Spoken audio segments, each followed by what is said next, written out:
તો બધાને જય હિન્દ।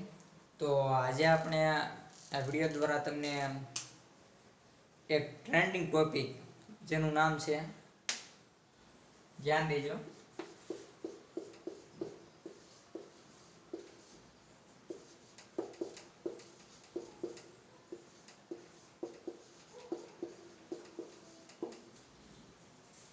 તો તમે સ્ક્રીન ઉપર લખ્યું એ તમે વાંચી શકો કે આર્મી રિઝલ્ટ ક્યારે।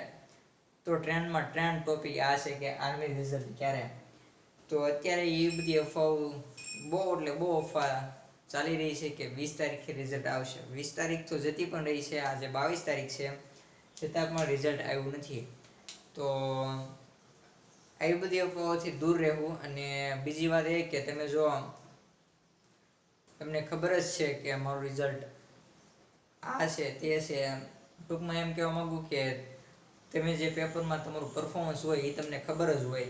તો તમારું પરફોર્મન્સ સારું હોય તો તમે ફિઝિકલમાં લાગી જાઓ, અને જો તમને એમ હોય કે નહીં થાય તો બીજી ભરતી આવે છે એની તૈયારીમાં લાગી જાઓ। ખોટી રિઝલ્ટની વાટ જોઈને સમય બરબાદ કરવો જોઈએ નહીં, કારણ કે જો રિઝલ્ટ આવવાનું છે તો એના સમય એ આવી જ જશે।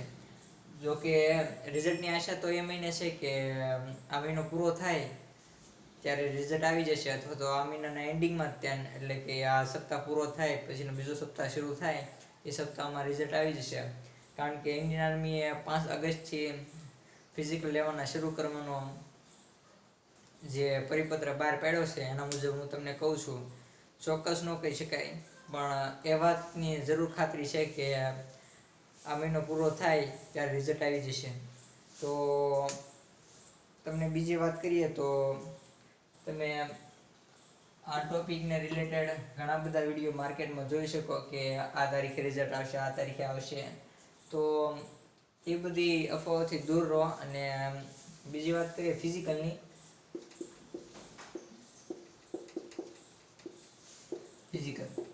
ફિઝિકલ માટે જો રિઝલ્ટ આવી જશે અને તમે નકરી રિઝલ્ટની જ વાટ જોશો તો તમે ફિઝિકલ માટે એટલો બધો સમય નહીં મળે। ફિઝિકલ માટે તમને વિધિન 17 થી 18 દિવસ અથવા તો મહિનો મળી શકે। અને તમારે જો ફાઇનલ સિલેક્શન લેવું હોય ઇન્ડિયન આર્મીમાં તો તમારે 100 મીટર એક્સેલેન્ટ જ મારવું પડશે।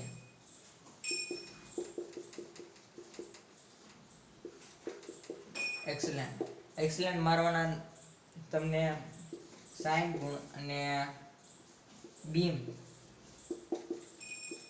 બીમના તમને 40 ગુણ એમ કરીને 100 ગુણ।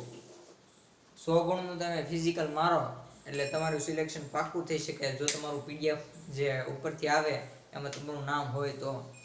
જો તમને આ વિડીયો સારો અને ઇન્ફોર્મેટિવ લાગ્યો હોય તો અમારી ચેનલ ફોજી સ્ટડી ફોજી